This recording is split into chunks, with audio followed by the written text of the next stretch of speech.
This is Game Night with Josh Hennig on 97.3 ESPN and the free mobile app. Now, live from the Matt Black Kia Studios. Oh, what an attack! Whoa, what a move! Here's Josh Hennig.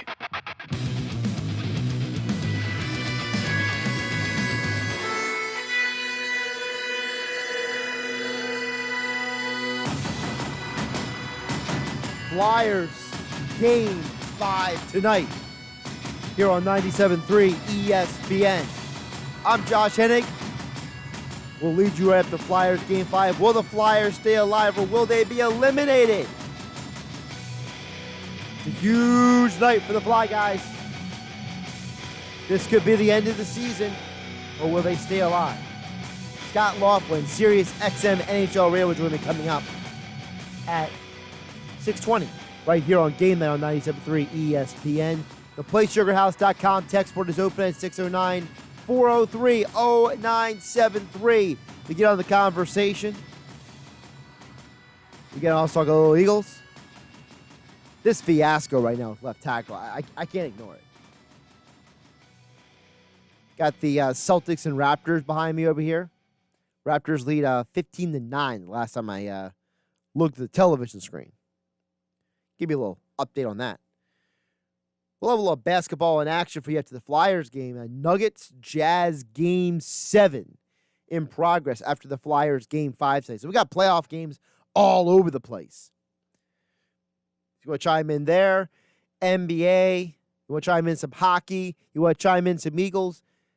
PlaySugarHouse.com text board is open at 609-403-0973. And I can't ignore this story with the Eagles and Jason Peters. You know, I never thought in my life anything that happened in 2020 would happen, right? I mean, 2020 has been the year of craziness. 2020 has been the year that I never expected any of this stuff to happen. Things are happening I never thought would happen. And now I can add another one to the list. Veteran asks for more money to play different position. Head coach denies it's a story. What? Yeah, I'm not joking. Doug Peterson told the media today, you can check out all the details right now on 97.3 ESPN.com. When he was asked about it, he goes, what story? What story are you talking about? That's not a story. I'm saying, wait a minute. This is Doug Peterson. This is the guy who's always honest to a fault. This is the guy who gets up there and he'll either defend you or he'll do something to the umpteenth power. Like he goes too far with everything. And he's getting up there now saying, well, it's not a story. No, Doug, it is a story. It blows my mind that this guy, Jason Peters, who couldn't get a single job on the free agent market, a guy who came back to play right guard, and you're telling me that you didn't even think about or consider him as an in-house option to play the position that he's going to the Hall of Fame for. I am calling malarkey on Peterson and the Eagles. You can't tell me that you didn't think about it and you shouldn't consider it, because guess what? He's going to the Hall of Fame for playing that position. If you were listening to Sports Bash earlier, you heard Mike Gill bring this up. The last time the Philadelphia Eagles played a game, Peters was the left tackle and Matt Pryor was the right guard.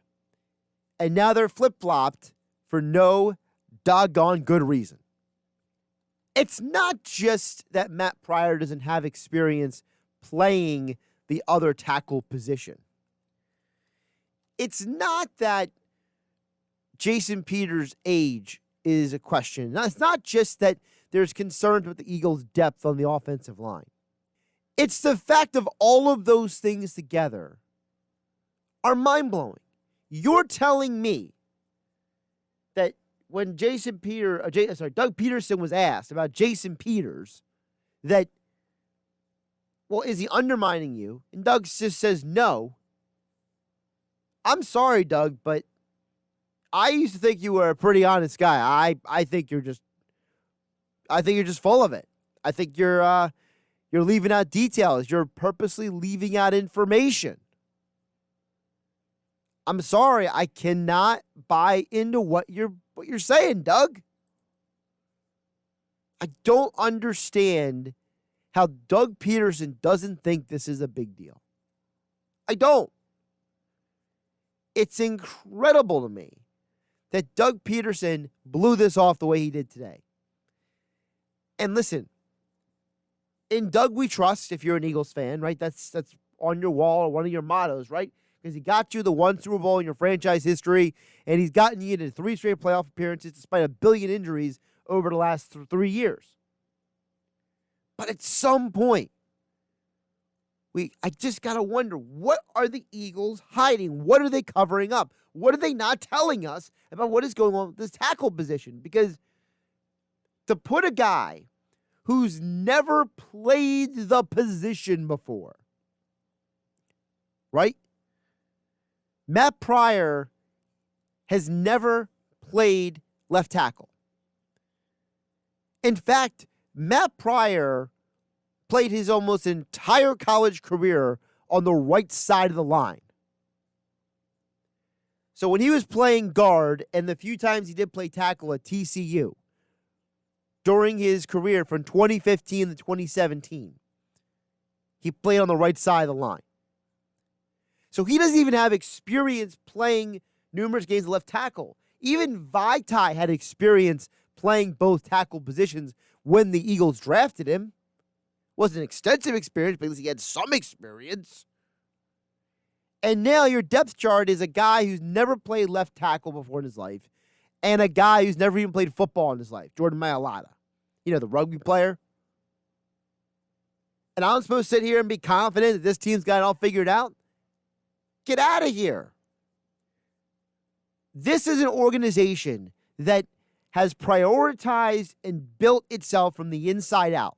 They have prioritized the offensive line. They drafted linemen. They signed linemen. They've almost overpaid some of these linemen.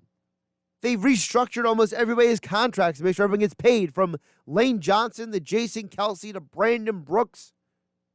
And now I got to worry about what is traditionally one of the most important positions on the offense, the tackle that covers the quarterback's blind side. In this case, left tackle. And you're telling me that the Eagles are confident in their in-house options? I know Josh Hennig, am certainly not. And I'm calling malarkey on the Eagles. Unless Matt Pryor goes out there and has an all-pro season or something close to it, I have zero belief in this situation. And even when the season's done, I'm going to be questioning it.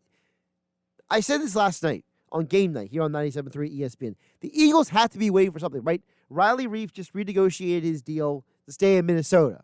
And part of the reason apparently he wants to stay in Minnesota is because he likes the coaching staff. Great. But you're telling me the Eagles haven't at least considered something else? They got to be holding something close to the vest, right? Like they got to be keeping something under wraps, like they're working on a trade, or they're waiting for someone to get cut, or they're working on renegotiating Jason Peters' contract. Whatever it is, there's got to be something that they're not telling us. And that's why we're all sitting here questioning what on earth the franchise is doing in 2020 on September 1st, 10 days from the start of the season of the National Football League. PlaySugarHouse.com. Text board is open, 609-403-0973. On top of all of this, Flyers Game 5 tonight. You want to talk about being frustrated? I saw some of the worst play from the Flyers all season long this past weekend, and now I'm wondering, does this team have what it takes to get up and going tonight? Scott Laughlin, SiriusXM NHL Radio, joins us 9 minutes from now. I was a believer in this Flyers team. I watched them play in the round. Well, first of all, let's go back to months ago. I watched them play in February and March, and I thought, man, this team looks really good. They come back from the pandemic shutdown. They go up, and they get all these wins in the bubble. They win the round robin. They get the number 1 overall seed. They go out, and they beat the Canadiens. Yeah, they had trouble for a couple of games, but they got the job done in 6 games. And now against the Islanders, they don't look like the same team. And I've heard it from multiple people now that the Islanders force you into making mistakes. But if the Islanders force you into making mistakes, isn't there a counter to that? Like, I know it's not an apples-to-apples comparison, but if you ever watch a fight, right? If you're a UFC guy like myself, or you're watching boxing, or whatever your preferred taste is, it's called counterpunching. And the idea is that you know that the opponent likes to throw certain strikes in certain scenarios. So you study the tape, you analyze, and you in-game adjust. We call it in-game adjustments in team sports. You make in-fight adjustments in the fight game. So if you know someone is attacking the leg, your front lead leg, you either got to check it, you got to switch stances, or you need a counter to that. All right? A couple weeks ago when I told you all to pick Frankie Edgar to win that fight, and he was plus 220, and we all won some money together, part of the reason why I knew he was going to win that fight is I knew there was going to be eventually a counter. And one of the things that was going on is that Frankie Edgar was answering every one of Munoz's power strikes with combos. So for every one power strike Munoz tried to land, Frankie was punishing him with 3-4 strikes on top of it. And when he threw the leg kick, he was throwing the right down the lane, popping him in the face. So you're telling me that there's no counter move to what the Islanders are doing? You're telling me that Alain Vigneault, this great hockey coach, a guy who calls himself a hockey geek, a guy who says that he studies hockey day and night, a guy who, at least I've been told, should know how to counter what the Flyers are doing. You're telling me that there's no counter for what the Islanders are doing? You're telling me that there's no answer to what the Islanders are forcing you to do? I just don't believe that. I can't believe for one moment that the Islanders are so much better than the Flyers when my own 2 eyes show me they're constantly turning the puck over. They're constantly giving the puck away. They're constantly making bad passes in big moments. At some point, you can't blame the other team. You got to blame yourself. Take responsibility for the fact that you are accountable for your own actions. And when you make a sloppy play in your own end of the ice and you give the puck to the other team and they score on your goalie, that's on you. That's not on the Islanders. I don't care how good they are. I don't care if this is Gretzky and the Oilers from the 1980s. There's certain things you just can't do. So my hope is this Flyers game tonight. They always say anytime, anywhere, leave it on the ice and all this blah, blah, blah. Well, I want to see it tonight. I want to see the Flyers go out there and take it to this team and show me how serious they are about winning hockey games. Because if they put out another poor performance tonight, as I said yesterday here on Game Night, you got to consider changing the roster. Because if guys are going to go out there and not fight for their lives, their hockey lives, their playoff lives, I don't care if you're in a bubble, I don't care if you're in Antarctica, if you are as passionate and love the game as much as you claim to, you're going to go out there and you're going to take it to them. And even if you lose to the Islanders, I'd rather you lose a close game where it looked like you fought all the way through than what I saw this weekend. Because the majority of the hockey I saw this weekend for the Philadelphia Flyers was absolutely depressing. PlaySugarHouse.com. Text board is open, 609-403-0973 to get on the conversation. Game night here on 97.3 ESPN being brought to you by GMS Law. Make the right call. with 4 convenient locations to serve you. Visit them online at gmslaw.com. Josh Hennig, this is Game Night. Coming up next, SiriusXM NHL radio host Scott Laughlin will join us to preview Flyers Islanders right here on 97.3 ESPN FM and the 97.3 ESPN mobile app, powered by First Bank of Sea Isle City. You're listening to Game Night with Josh Hennig on 97.3 ESPN and the free mobile app. Flyers coverage here on 97.3 ESPN being brought to you by PlaySugarHouse.com. Sign out now and they'll match your first deposit up to $250. That's PlaySugarHouse.com. Must be 21 in order to play. Gambling problem? Call 1-800-GAMBLER. Flyers, Islanders, Game 5 tonight right here on 97.3 ESPN. Top of the hour, Tim Saunders, Steve Coates on the call, but joining us right now on Game Night here on 97.3 ESPN, Scott Laughlin, SiriusXM NHL radio host the morning skate over there on SiriusXM NHL radio, and joins us now on the Boardwalk kind of hotline. Scott, how you doing today? I'm doing well. Josh, yourself? I'm doing all right, except for the fact that I saw a probably the worst Flyers team I've seen since January this weekend. And, you know, Scott, I hear it all the time. I need a little sanity check from you. I've heard it multiple times now. People keep telling me, this Islanders team, they're so good. They're really good. They force you into doing things. And I'm not denying how good this team is.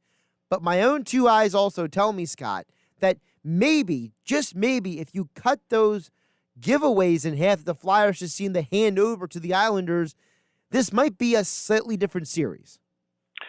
Yeah, I think that's fair to say, Josh. I mean, I think there are many different areas in which the Flyers can improve. I mean, you can start with some of the suspects up front that are just not putting the puck in the net. I know in Philadelphia it's been a real topic of conversation with regards to the captain, who earlier on in his career was very good at playoff time. The last couple of playoff performances, he's been leaving everybody wanting.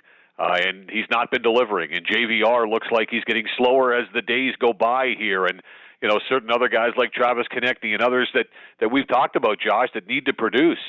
Defensively, yeah, they are committing one too many turnovers here or there. I think that by and large, though, I mean, the main concern here is finding some sort of offense to penetrate the Islanders' structure, because the Islanders can make you look bad. They're not going to give you much. And that's why I think that Barry Trotz felt like his team got away with one in the last game, called it their worst performance of the postseason so far. Flyers had some opportunities, had a lot of shots on goal, especially in that second period, but just couldn't capitalize. And at the end of the day, if you're not putting the puck in the back of the net at this time of the season, you're going home a lot earlier than expected, and that's certainly something we didn't expect to see from Philadelphia at this stage of the game. We'll see if the Flyers can get it on track tonight and make this a longer series. You mentioned the shots on goal, and I can't help thinking about the fact that, you know, historically here for Flyers fans, they've always been like, we just had the goaltender.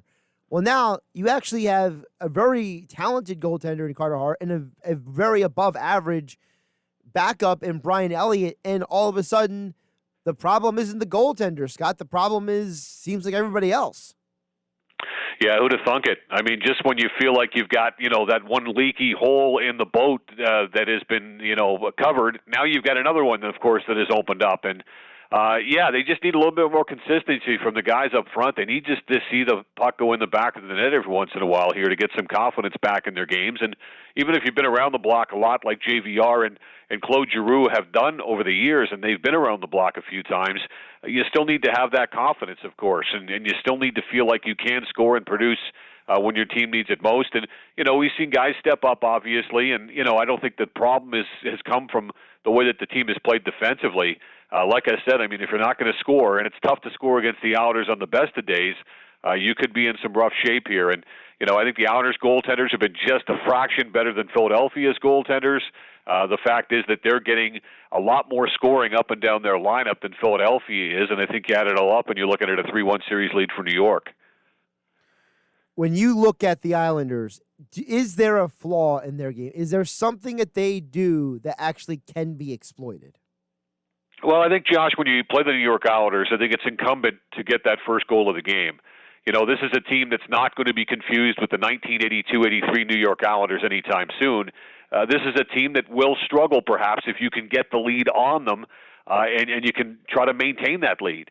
That's first and foremost, I think, is get in front of them, make them chase the game because they're not exactly a team full of all kinds of firepower. So I think that's first and foremost. I think, like we say, too, I mean, when the puck's not going in the net, we know how the Flyers' power play has struggled time and time again as well. It's the old adage, right? Let's get back to basics and let's get as much traffic in front as we can.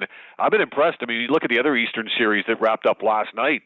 Tampa Bay surprising me in dispatching of Boston as quickly as they did. I've been really impressed with what Tampa Bay has done, not only in front of their own goaltender, Vasilevsky, who's playing lights out good, but just taking away shooting lanes, blocking shots at the other end of the rink. I mean, the first two goals that Tampa Bay scored last night were both on redirects, on deflections. Those are the types of greasy type of goals that Tampa Bay seems to be scoring right now, and clearly the Flyers are not. I'll ask you about the Lightning in just a bit, but I just want to finish up on the Flyers and Islanders because I saw something online say about the Lightning that made me almost want to throw my phone because even me being the intermediate hockey guy that I am, even I think it's nuts. But before we get to that, with the Flyers and Islanders, the other thing I got to ask you about is how much of this game tonight is going to come in the fact that, Vigneault says that he's a hockey geek. He says, all I do is study tape. He's now infamous now for saying that in the last few days about, how much he studies tape, how he spends all of his time. Well, if you're a hockey geek and spending all your time, you got to come up with some sort of counterpunch. Like in the fight game, we always talk about, if somebody's throwing, for example, a certain punch, throwing body shots. Well, that means his hands are down and you can throw a punch at the head. So, Vigneault has to come up with a counterpunch tonight, right? Yeah, he does. He does. It looks like some of the combinations there, again, as Oscar Lindblom is expected to take the pregame warm-up, which is just a great story in itself. But AV said earlier today, look, he's still probably just a couple of days away, barring something totally unforeseen. And as a lot of people have said, Josh, hey, look, it's 2020. What is unforeseen certainly sometimes comes to fruition. Just look at the starting goaltender matchup last night between the Colorado Avalanche and the Dallas Stars. But yeah, I mean, ultimately he can do what he needs to do to try to push some buttons, to try some combinations, to maybe shorten his bench and that sort of thing. And I'm sure he'll try to do that tonight because they're pushed to the brink of elimination. But ultimately, it comes down to these players to start scoring goals. I mean, Claude Giroux, what is it now, 1 in 25, I think, in terms of playoff games and futility. JVR scratched for a bunch of games, and he can't seem to find the back of the net. Like I said, he looks like a far cry from the player that the Leafs fans saw earlier in his career. And, of course, starting in Philadelphia, finding his way in Toronto and back to Philly again, too. So I think ultimately it's on the players. The coach can only do so much at this point. These guys just need to produce. I mean, they're putting to positions where they should be able to produce. They've had track records before. Now it's either, put up or shut up or pack up your bags and go home. Scott Laughlin joining us here on the Boardwalk on the hotline on 97.3 ESPN. Follow him on Twitter at Laughlin, SXM, SiriusXM, NHL Radio, the Morning Skate co-host. Scott, you mentioned the players and the accountability. If they do lose tonight, is it time to really start reevaluating some of the bigger names on this team? Because I know they got fat contracts, but whether it's Giroux, whether it's Voracek, whether it's JVR, we've seen hockey in the past have these trades where I'll take your bad contract, you give me your bad contract. So is there a possibility the Flyers will have to seriously think about maybe moving on if their senior leadership can't get this team up and going tonight? Well, I think we like the looks of the future for this team in terms of guys that are starting to come into their own, like Konechny and Couturier, certainly. And those are two other guys as well that could produce more perhaps as early as tonight, that Philadelphia's got to hope maybe start to come around a little more consistently. I think they like what they've got in the back end with some of the young defensemen like Sanheim, certainly, and Philip Myers and guys like that, not to mention Ivan Provorov, who had his best season this past season as well. But to answer your question, yeah, I think you could look at perhaps moving somebody for somebody. The problem is going to be, though, this offseason, as short as this offseason is going to be, and it's going to be a busy offseason because of the length of time and the shortness between seasons, we think, anyway. And I know that COVID's going to have a lot to say about when they start the next season and how they start the next season, Josh. But this salary cap, of course, is going to flatline for the next couple of years. And there are going to be some teams right now that are going to try to jettison contracts. It's not going to be easy. As you say, bad contract for bad contract. If you can do that, great. If teams want to maybe put a guy into a different place, a different situation where maybe he could blossom there, and you shake things up, that's great. It's sometimes difficult, though, perhaps more difficult than we think, to kind of move a contract for a contract, especially given the state of the game right now in terms of where the revenues are at and where the salary cap's going to be going here, which is pretty much nowhere in the next couple of years. All right, next thing is sanity check with the Tampa Bay Lightning. I've seen multiple people say over the last 12 to 18 hours that the Lightning are better off without Steven Stamkos. And I think that's the craziest thing, Scott, that I have read or heard in the last 18 hours.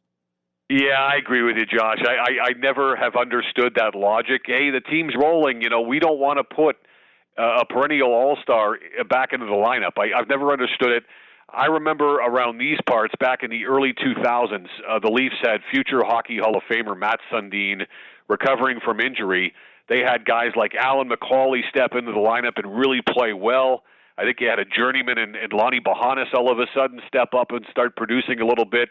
The team was playing well. They were winning, and people were saying, wait a second, I'm not sure we want to put Matt Sundin back into this winning lineup. And I'm thinking, no, you've got a future Hockey Hall of Famer who says he's ready to play, so he's ready to play. You put him back in, and you make some adjustments around him, too. When you've got a talented player, you put him back in regardless of what the series looks like, whether or not you're winning or you're losing. The impressive thing about Tampa Bay is, I think, Josh, not only have they won without Stamkos being a part of it, but last night they played the last half of the game without Kucherov, who left the game. Victor Hedman has played pretty much banged up, and we thought he was hurt early on in the return-to-play process and wouldn't be a part of it. They missed Ryan McDonough for a couple of games. The resiliency of Tampa Bay is something that we haven't seen the past couple of seasons. That, combined with their heaviness on the puck and some of the additions that they've made, like Blake Coleman and Barclay Goodrow and Patrick Maroon and Zach Bogosian on the blue line, everything is coming up roses right now for the Tampa Bay Lightning. And, oh, yeah, don't forget their all-world netminder, Andrei Vasilevsky, the guy who had a save percentage of like .860 against Columbus when they got swept away last year. He's well above .915, .920 at this stage of the game. He's playing the way he's expected to play, and it adds up to a very dangerous opponent here and a very tough out for anybody, whether it be the Islanders or the Flyers as we go forward, or anybody coming into the Western Conference. Speaking of that Western Conference, do you think we're destined for a Tampa versus Vegas final here? I do. I think Vegas right now is just a complete machine, it looks like. I mean, they just look like all the same players up front. There's not much of a drop-off between the first and the fourth line, and we talk about teams that have that depth of talent. I mean, on one night it could be Marchessault. On the next night it could be Riley Smith. The next night it could be Max Pacioretty. The next night, it could be Mark Stone who's doing all the damage. And how about Alex Tuck, who's a third-liner in Vegas who could be playing second-line minutes for a lot of teams out there. They can beat you in so many different ways. They also seem to be the type of team that can win the speed game, or they can play the heavy physical game as well that it takes to win at this time of the year more often than not. So it looks like Vegas is rolling. Whether it's Leonard between the pipes or Marc-Andre Fleury, who played in the last game, they're set with that 1-2 punch in goal. And, I look at where this team was, and, I mean, the franchise has only been around for a couple of years right now, and I picked them before the season began to win the Stanley Cup, and I'm certainly not going to get away from all that. I think as long as that team stays healthy and doesn't sustain any significant injuries here in the next little bit, I think Vegas is going to be the Stanley Cup champion.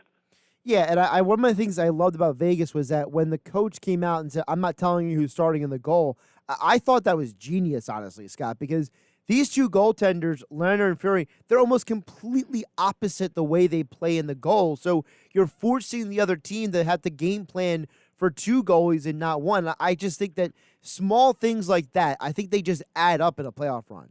No, you're so right. I mean, Robin Leonard just takes up so much space. He's a gigantic man between the pipes. And he's a different type of goaltender, clearly. Not necessarily great going east to west or horizontal across the crease. That's where he could be weak, and you've got to move the puck cross-ice when you try to beat a guy like Robin Leonard. Fleury's the exact opposite, to your point, Josh. I mean, he's a lot more athletic. He's accomplished a lot during his career. I think he's going to be a first-ballot Hockey Hall of Famer when it's all said and done. I, quite frankly, was surprised from the outset to find out that Leonard was the choice du jour for the head coach, Peter DeBoer. But when you consider that Gerard Gallant was fired earlier this season, somewhat surprisingly, somewhat shockingly, in the midst of a 4-game skid with what he'd accomplished in the past couple of years since that inception of that franchise out there in Vegas, I think maybe that explains why the relationship between Leonard and the head coach has maybe blossomed a little bit more than Marc-Andre Fleury and Peter DeBoer. Peter DeBoer was not married to Marc-Andre Fleury. He's proven that, and I got to give Peter DeBoer his credit. Although I would have been the guy that started Marc-Andre Fleury and rode him, he's gone with Robin Leonard, and you certainly can't argue with their success to this point. You look at the numbers that Robin Leonard's thrown up so far in the postseason, and they're second to none, so he's made the right decision so far. Scott Laughlin joining us here, SiriusXM NHL Radio Morning Skate co-host, joining us here on Game Night on 97.3 ESPN. Scott, before I let you go, I always appreciate your time. Aside from the things we've already touched on, has there been a storyline or a player or something that has stood out to you so far in these Stanley Cup playoffs? Well, I look at the Dallas Stars, Josh. I mean, nobody expected this team to score like they've been scoring. It's remarkable what they've done in terms of putting the puck in the net. They rolled the dice last night. I mean, Big Ben Bishop hadn't played in about 18 days. They felt like he was fit enough to get back in there in a back-to-back, and I mean, he couldn't even get through the first period. He gave up 4 goals, and that was it. The hook was out for Big Ben. Anton Khudobin. I mean, if he wins a Stanley Cup, Anton Khudobin might go down as the most unique, Stanley Cup champion as far as the goaltending position is concerned. Like, I mean, this guy would be the Trent Dilfer of NHL goalies. He might be that type of guy where you least expect that this guy would be able to lead a team to a championship, and yet he did. Because he's been a journeyman backup goaltender. And to his credit, he's been really good the last couple of years, first in Boston and now with the Dallas Stars. So he is the guy right now that looks like he's going to take Dallas as far as they can go. Dallas has suddenly found the offense that a team like Philadelphia in the East is still looking for, as we've documented. But this is a Dallas Stars team that's very, very dangerous. That said, we know Colorado is too. You just wonder if the Avalanche in the end have too many injuries, namely to their goaltenders and to Eric Johnson on the blue line, for them to come back to win this series. But Dallas, to me, has been a huge story, and you talk about Anton Khudobin, journeyman backup goaltender, who's been a big story for the Stars as well. He's Scott Laughlin. Follow him on Twitter at LaughlinSXM, SiriusXM NHL Radio, co-host of the Morning Skate, and as all guests, he appeared today on the Boardwalk Honda Hotline. Scott, always appreciate the time. Enjoy the hockey tonight. All right, you too, Josh. Thank you. Josh Hennig, Game Night here on 97.3 ESPN. Again, our Flyers coverage here on 97.3, brought to you by PlaySugarHouse.com. Sign up now, and they'll match your first deposit up to $250. That's right, PlaySugarHouse.com. Casino games, sports betting, and more. PlaySugarHouse.com. Must be 21 in order to play. Gambling problem? Call 1-800-GAMBLER. Or check out the PlaySugarHouse.com text board on the other side, 609-403-0973. Flyers hockey tonight. Flyers, Islanders, right here on 97.3 ESPN. Puck drops in about 21 minutes from now. Now, more Game Night with Josh Hennig on 97.3 ESPN and the free mobile app. PlaySugarHouse.com text board is open, 609-403-0973. I got a Flyers stat for you coming up in just a moment. Also, 5 minutes from now, I got to get to some UFC news. There's a reason why I'm playing this specific entrance theme. Got to wait about 5 minutes for that, though. So, UFC news and rumors to get into. Coming up here on Game Night on 97.3 ESPN. Again, PlaySugarHouse.com text board is open, 609-403-0973. We count you down. The Flyers Islanders Game 5 tonight, right here on 97.3 ESPN. I saw this stat on the TV a few minutes ago during the commercial break, and I thought, that can't be real. So I had to go and double check it because sanity check, right? Well, in the last 25 games that Claude Giroux has played in the postseason, he has 1 goal, 8 assists, and he's minus 11 on the ice. He has taken 53 shots, but 1 goal out of 53. I'm just really wondering at this point where Claude Giroux's future is on this team. Because if they play tonight like they played over the weekend, I got questions. I have questions about who's holding this team accountable. I have, in the past, when the Flyers struggled or they had problems, right? you looked around and you said that the team just isn't good enough, right? You looked at the goaltenders. The goaltender's not good enough. This Flyers team is a very good hockey team. From the underperforming JVR to Kevin Hayes to Travis Konechny to Voracek, Couturier's up for the Selke Trophy. You got guys like Farabee, who's been incredible in his first year. You have these defensemen like Provorov and Niskanen, and Haig has played very well overall in the playoffs. And your captain can't get you to play any better, any smoothly. I mean, are people just not listening to him? Is he himself just past where he can be an impact player on a team anymore? I don't know the answer to any of these questions per se, but here's what I do know. If the Flyers lose tonight, and I don't think they will, I think the Flyers find a way to win tonight. I think we're going to have a Game 6 on Thursday. I really do. I'll get to why in just a moment. But if they lose tonight, and I'm wrong, someone's head's got to roll. And I don't care how complicated these contracts are, sports always find ways to remake rosters, all right? I heard years ago that the Ilya Kovalchuk contract was untradeable, and then they got traded, right? I've heard this story before. You got to do something about this roster. You got to do something about who the captain and who the assistant captains are. And somebody's got to be held accountable if they lose tonight. You can't lose 3 in a row and someone's head doesn't roll. And it can't be the head coach because it's his first year. And we know for a fact that the team played way better under Alain Vigneault than they did under Dave Haxtell. And not just because of the changes on the roster that they made, but because of just the overall mentality of the team. But I do think the Flyers win tonight, and here's why. I think that the Flyers, their pride is at stake here. And sometimes when you're fighting for your sports life, you go in with a little extra intensity. You go in there with a little bit extra oomph. You go in there with a little extra energy. And I genuinely believe that the Flyers are going to give you a little extra something tonight.